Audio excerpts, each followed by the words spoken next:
did you come across Coyote versus Acme, and what made you excited to jump in on the project?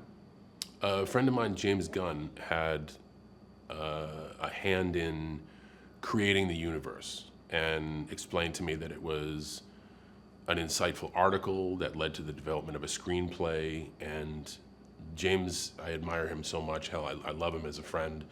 And when someone says, I think you should read this, because I think you might resonate with it, and let me know if you do or if you don't, no problem. But I was able to read the screenplay and be like, are you kidding? When and where? Let's just go for it. So that was, what a world to be in, to be invited into a conversation like that and say, hey, if acting with the Looney Tunes resonates with you, this is also something a creative mind I respect is behind, and a friend. And I know he's not in the business of wasting time and wouldn't waste my time. So that was like the stars were aligned before we even started getting real deep into the minutia of what the film would be. It came recommended to someone I love and trust, and it's there on the page. So I wanted to be a part of it. So I'm of the age where this resonates pretty heavy with me. I think the Looney Tunes kind of had to start reinventing themselves at the end of the 80s. And at my age, I had grown into a young adult at that point. So they hit me right in the bullseye. Those cartoons and their animation really, I would say, stood the test of time for 3 decades plus before they had to put a coat of varnish, repaint, redeliver.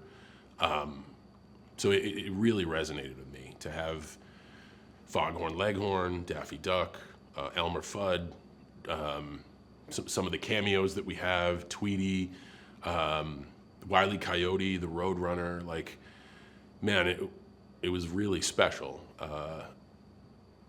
because it's almost like if you're a fan of baseball growing up and you become a ball player, then you get to play with the players you idolize, but because they're animated, they don't have age, so you play with these players in their prime. It's a very unbelievable scenario. What I like about what Dave Green's done with Acme vs. Coyote is he's created an environment where if you're someone like me, if you're in that 45 to higher bracket, you will really enjoy seeing these characters plugged back into life. If you are, which is a large portion of audience, 45 and below, you will watch this as a great movie.